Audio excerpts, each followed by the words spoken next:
Hello and welcome to One Step Zen, my YouTube channel, where the only step is to realize there is no step. Your headquarters for philosophy and meditation videos. I also specialize in tropical ocean sunrise, shark feeding frenzy meditations, so check it out. Please subscribe, turn on the notifications, and you'll be notified as live streams come out. Do those frequently. And video content is released, like meditation videos and philosophy videos, etc. So if you like that kind of thing, check it out. Please comment in this video's comment section and like the video if you like it. This is a continuing segment where I'm reading a chapter out of Alan Watts's book, The Book on the Taboo Against Knowing Who You Are. This is the first chapter entitled The Game of Black and White. But first, let's get some advertisements out of the way.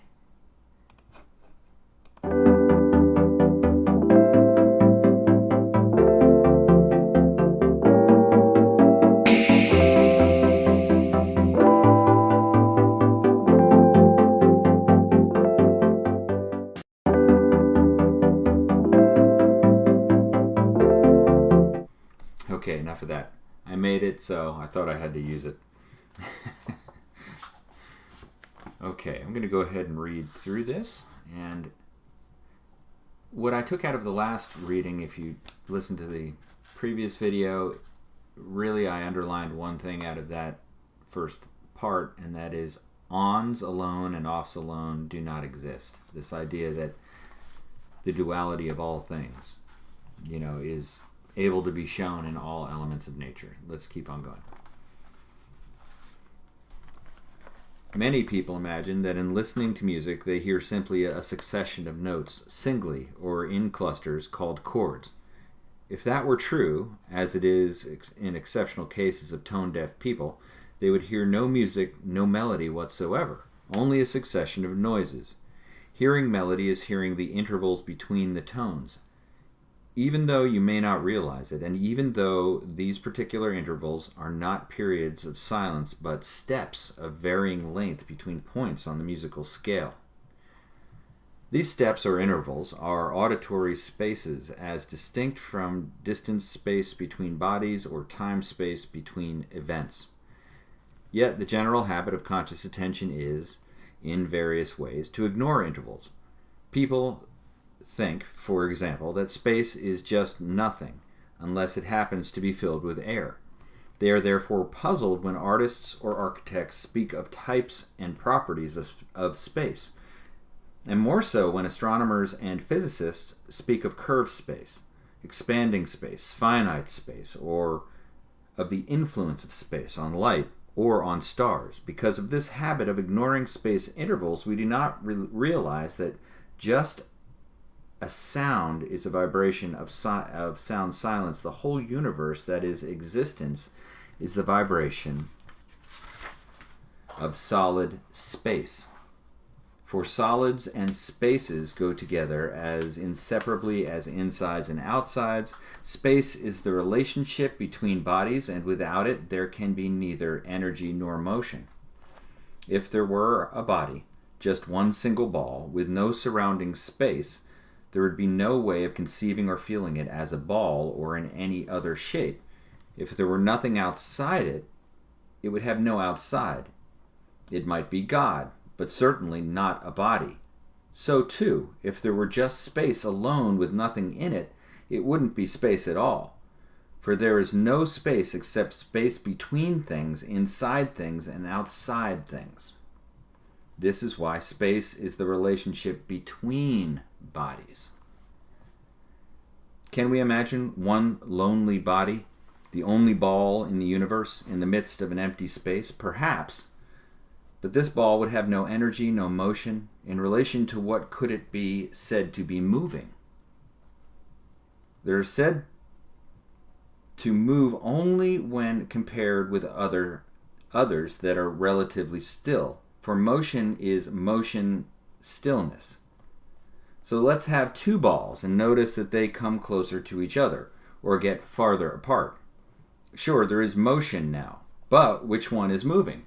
ball 1, ball 2, or both. There is no way of deciding. All answers are equally right and wrong. Now bring in the third ball. Balls 1 and 2 stay in the same distance apart, but ball 3 approaches or retreats from them. Or does it? Ball 1 and 2 may be moving together towards or away from 3, or balls 1 and 2 may be approaching 3 as 3 approaches them, so that all are in motion. How are we to decide? One answer is that because balls 1 and 2 stay together, they are a group and also constitute a majority. Their vote will therefore decide who is moving and who is not. But if 3 joins in with them, it can lick them. For if all 3 stay the same distance apart, the group as a whole cannot move. It will even be impossible for anyone to say to the other 2, or any 2 to the other 1, why do you keep following me, us, around?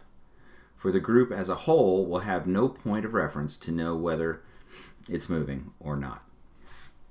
Note that whereas 2 balls alone can move only in a straight line, 3 balls can move within a surface, but not in 3 dimensions.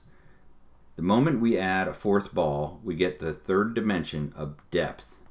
And now it would seem that our 4th ball can stand apart from the other 3, take an objective view of their behavior, and act as the referee. Yet, when we have added the 4th, which one is it? Any one of them can be the 3rd dimension with respect to the other 3. This might be called a first lesson in relativity, for the principle remains the same no matter how many balls are added, and therefore applies to all celestial bodies in the universe, and to all observers of their motion, wheresoever located. Any galaxy, any star, any planet, or any observer can be taken as the central point of reference, so that everything is central in relation to everything else. Now, in all this discussion, one possibility has been overlooked. Suppose that the balls don't move at all, but that the space between them moves.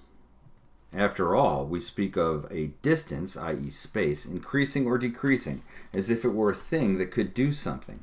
This is the problem of the expanding universe. Are the other galaxies moving away from ours, or ours from them, or all from each other? Astronomers are trying to settle the problem by saying that space itself is expanding. But again, who is to decide what moves, the galaxies or the space? The fact that no decision can be reached is itself the clue to the answer.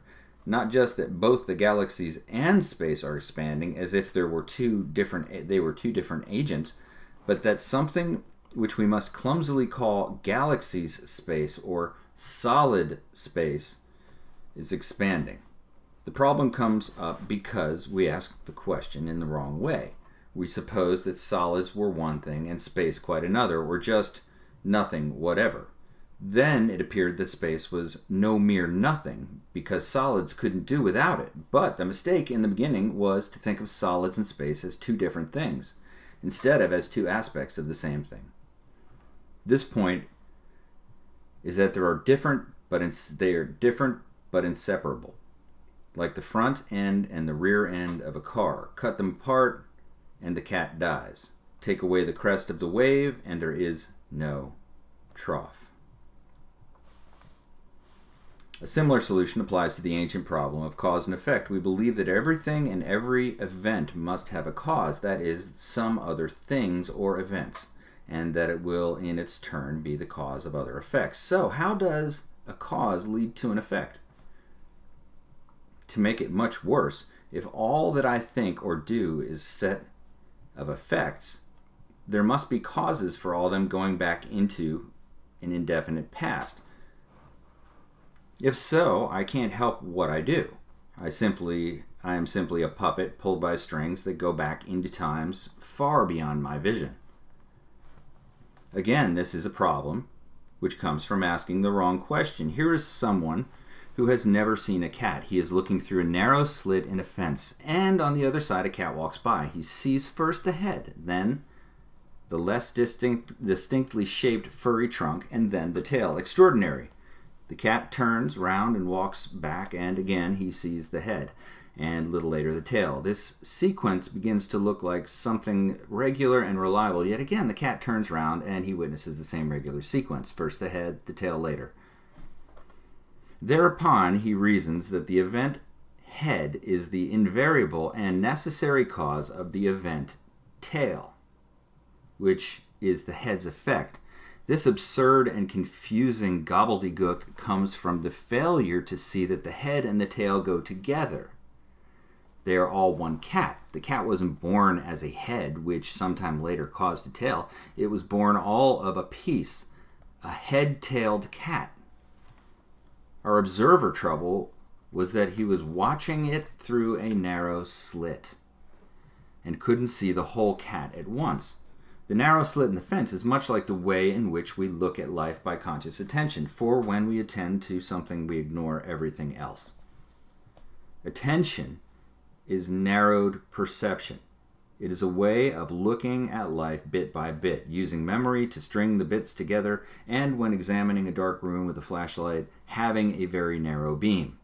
Perception, thus, narrowed, has the advantage of being sharp and bright, but it has to focus on one area of the world after another, and one feature after another.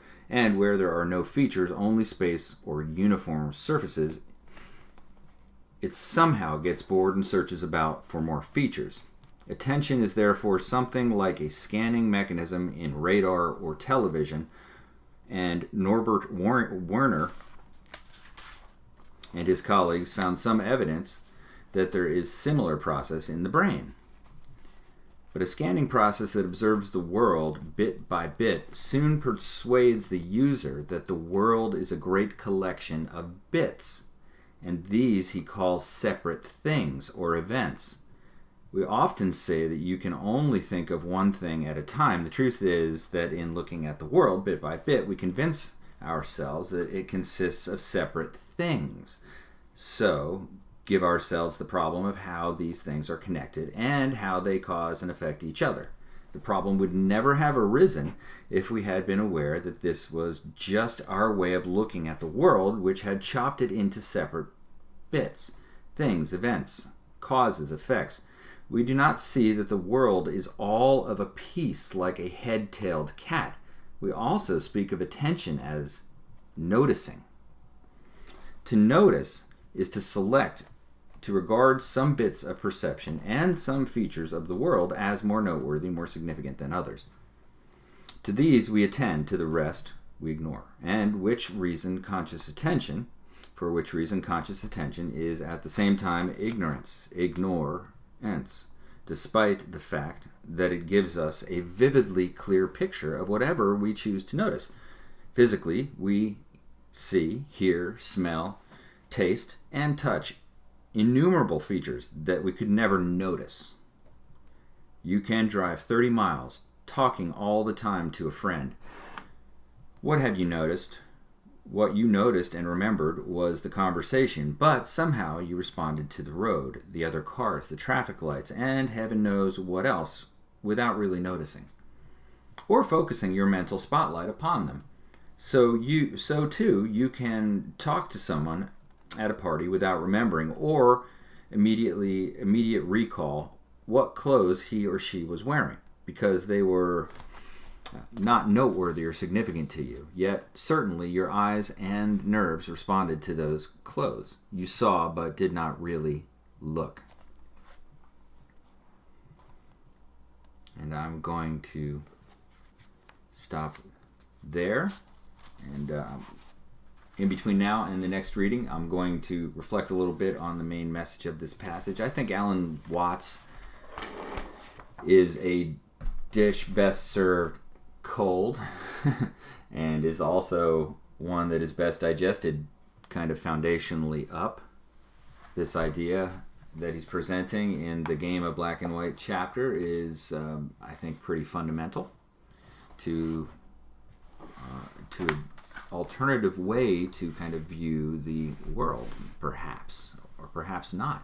It really lines up directly with science. Okay, thanks for watching One Step Zen. I appreciate it. Leave me some comments in the comments to this video if you like it. Give me a thumbs up, and I hope you subscribe and turn on your notifications. Have a good one. Thanks for watching One Step